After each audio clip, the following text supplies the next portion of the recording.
կատարելու, 2-3 գործողություն ունի կատարելու, ստեղ խնդիրն ան է, թե ինքը սահմանադրական դատարանը կոլեգիալ կազմով կորոշի գնալ իրավական ճանապարհով, իրավական լուծումներ գտնելու եւ փնտրելու ու արձանագրելու ճանապարհով, թե կգնա քաղաքական նախապաշարմունքների ճանապարհով, խնդիրը զուտ դրա մեջ է, թե չէ իրավական գործիքակազմերը հստակ եւ սահմանազատված են իրավական բոլոր կարգավորումներով, այստեղ խնդիրն այն է, սահմանադրական դատարանը կգնա իրավունքի, պետության, պատմականության ճանապարհով, թե կգնա քաղաքական կարճաժամկետ շահերի ճանապարհով։ Հաշվի առնելով սահմանադրական դատարանի կազմը, կառույցի վերաբերյալ ընդդիմության հայտարարությունները դուք ինչ եք կարծում, որ ճանապարհ եք ընտրել։ Գիտեք, այստեղ իմ կարծելը ու դրա վերաբերյալ կանխակալ վերաբերմունք ունենալը երբեք մեզ չպիտի զերծ պահի օգտվելու բոլոր օրենսդրական գործիքակազմերից, որովհետև հավատալը, հավատ ու հույս ունենալը մի այլ բան է, արձանագրումները բոլորովին այլ բան, այսինքն մենք որևէ բան չանենք եւ ասենք, որ քանի որ չենք հավատում եւ ունենք կանխակալ վերաբերմունք քաղաքական ճաշակների տարբերություն եւ ոչինչ չանել, կարծում եմ շատ ավելի վատ է, քան անել եւ ունենալ կամ չունենալ արդյունք, որովհետեւ մի գործ, եթե չես անում, դու դրա արդյունքի մասին չես էլ իմանում։ Եթե սահմանադրական դատարանը գտավ, որ այդուհանդերձ ամեն ինչ եղել է օրենքի տարին համապատասխան, ուժեղ Հայաստանը ունի պլան B, ինչ է անում։ Կներեք, այստեղ պլանները այդ ցուցակագրելու մասին չի։ Պայքարը ինքն իրեն ենթադրում է, որ պայքարը չունի ավարտ այնքան ժամանակ, քանի դեռ պայքարի վերջնակետերին չենք հասել։ Ուստի անկախ սահմանադրական դատարանի կամ այլ դատարանների ընդունած որոշումներից այս պայքարը ունի անուն, այս պայքարի անունը հաղթանակն է, այս պայքարի անունը իշխանափոխությունն է եւ բոլոր գործիքները պիտի օգտագործվեն, թե ուժեղ Հայաստան կուսակցությունը, թե նաեւ ընդդիմությունը, ընդհանրապես ընդդիմադիր տրամադրված եւ քաղաքականապես հասուն մեր հայ ժողովուրդը ամեն ինչ պիտի անի իշխանափոխություն իրականացնելու համար։ Իսկ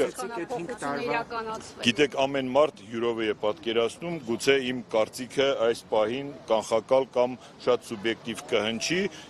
բայց ես քանի որ մենք գտնում ենք կոլեգիալության դաշտում, քանի որ մենք գտնում ենք ընդհանուր ընդդիմության տրամաբանության դաշտում, ուստի գնում են հիմա բանակցություններ, գնում են խոսակցություններ, միավորումներ, թե անջատումներ, երբ որ կունենանք անձնականից տարբերվող միասնական վերաբերմունք, այդ ժամանակ յուրաքանչյուրս ովքեր որ պատրաստ կլինի պայքարի այդ ուղղությամբ գնալ, կմիանանք այդ պայքարին, ովքեր որ պատրաստ չեն լինի կամ չեն ուզենա կամ կունենան այլ մտածելակերպ, իրենք այդ պայքարից հետ կմնան։ Ճանապարհային քարտեզ կլինի, որովհետև մեր նախորդ տարիների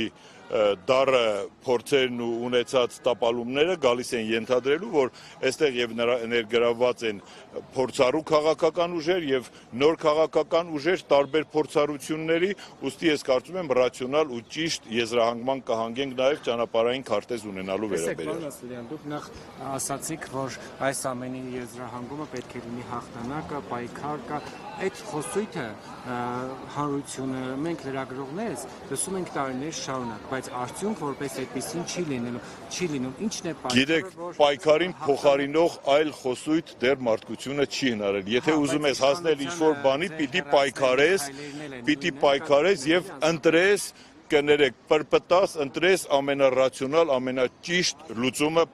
հաղթանակի հասնելու ուղղությամբ։ Հետեւաբար այս պահին ուղղակի